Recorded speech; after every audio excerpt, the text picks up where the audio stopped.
Globalisation, technology और नकल व हमल में तरक्की के बावजूद दुनिया में अब भी ऐसी जगह हैं जहां आप आसानी से नहीं जा सकते। जबकि हम में से कुछ लोग खलाई तहकीक और मरीख को नो आबादियाती बनाने पर मरकूज हैं। सच्चाई ये है कि हमारे सियारे के कुछ हिस्से अभी तक अमली तौर पर अछूत हैं या उन्हें भुला दिया गया है। इनमें से कुछ इलाके फौजी अड्डों, जासूसी के राजों के घर है या यहाँ तक कि इन्हें इस बुनियाद पर अवाम के लिए मना कर दिया गया है कि वो कानूनी तौर पर परेशान कुन है। 5 दिलचस्प मकामात के बारे में आज बात करेंगे जिन पर जाना मुकम्मल तौर पर मना है। सहाफ़ी केली ओल्सन के अल्फाज में कमरा नंबर 39 दुनिया के सबसे खुफिया रियासत में सबसे ज्यादा खुफिया तंजीमों में से एक है। इसको 1970 के दिहाई के आखिर में बनाया। कहा जाता है कि कमरा नंबर 39 प्यांगयांग में वर्कर्स पार्टी की इमारत के अंदर वाक़या है। इसका नाम कुछ ज़राए के मुताबिक इस दफ्तर से है जिस पर इसने अपने इब्तिदाई दिनों में पार्टी हेडक्वार्टर पर कब्जा किया था। अगरचे इसकी सरगर्मियों की राजदारी की वजह से कमरे के बारे में ज्यादा सरकारी मालूमात नहीं, लेकिन ये ख्याल किया जाता है कि ये तिजारती इदारों के जरिए फंड्स इकट्ठा करता है। कानूनी और गैर कानूनी दोनों, जिनमें जालसाजी से लेकर सोने, मनशियात या हथियारों के फरोख्त तक की सरगर्मियाँ शामिल हैं। दुनिया के मुख्तलिफ हिस्सों में मौजूद कंपनियों का ये नेटवर्क एक अंदाजे के मुताबिक शुमाली कोरिया को $2 बिलियन तक का ताउन दे सकता है।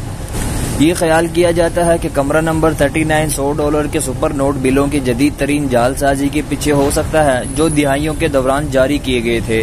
दी Coca Cola vault, United States. Coca Cola की तरकीब को दुनिया के बेहतरीन राजों में से एक समझा जाता है और वो इसे एक बड़ी हिफाजती वॉल्ट में रखकर इसे खुफिया रखते हैं। चूँकि इसे 1886 में जॉन पेम्बरटन ने अटलांटा में तख्लीक किया था, इसलिए इस फार्मूले की गैरत के साथ हिफाजत की गई है और बहुत कम लोग इस पर हाथ उठाने में कामयाब हो सके हैं। सॉफ्ट ड्रिंक और कंपनी को 1919 में अर्नेस्ट वुडरफ की सरबराही में सरमायाकारों के एक ग्रुप ने हासिल किया था और 1920 से ये नुस्खा न्यूयॉर्क के एक बैंक में लॉक एंड क्लेफ के नीचे खत्म हो गया था। 2011 में कंपनी ने कोका कोला की मशहूर तरकीब को अटलांटा की म्यूजियम में मुंतकिल करने का फैसला किया, लेकिन जबकि हर साल बहुत से सियाह इन सहूलियात का दौरा करते थे, बहुत कम और खसूसी लोग ऐसे हैं जो वॉल्ट के अंदर दरवाजों से गुजर सकते हैं। Snake island. साओ पालो के साहिल से तकरीबन 100 किलोमीटर के फासले पर वाक़या ये जजीरा शायद अपने आप को खोने के लिए गैर यकीनी जगह मालूम हो, लेकिन सच्चाई ये है कि कई दिहाइयों से ये जगह गैर आबाद है, जिसकी वजह जानलेवा सांपों ने मुकम्मल तौर पर कब्जा कर दिया है। जजीरे पर फी मुरबा मीटर 1 से 5 के दरमियान सांप रहते हैं और अगर ये काफी खौफनाक नहीं है तो ये बात काबिल गौर है कि यहाँ रहने वाले सांप दुनिया के सबसे ज्यादा जहरीले सांपों में से एक है। गोल्डन लॉन्स हेड वाइपर लंबाई में आधे मीटर तक पहुँच सकता है और एक मजबूत तेज अदाकारी करने वाले जहर के साथ अपने कांटे के इर्द गिर्द गोश्त को तहलील कर सकता है। यही वजह है कि ब्राजील की हुकूमत वाज़ेह तौर पर जजीरे का दौरा करने से मना करती है। निकोबार आइलैंड। जबकि इस जजीरे के बाकी जजीरे कुछ बड़े और मशहूर हैं। शुमाली सेंटिनल मैंग्रोव से भरा हुआ है और मरजान से घिरा हुआ है। बैरूनी दुनिया से अमली तौर पर अछूत रहा है। ये जन्नत की तरह लग सकता है, लेकिन जजीरा इससे आगे नहीं हो सकता।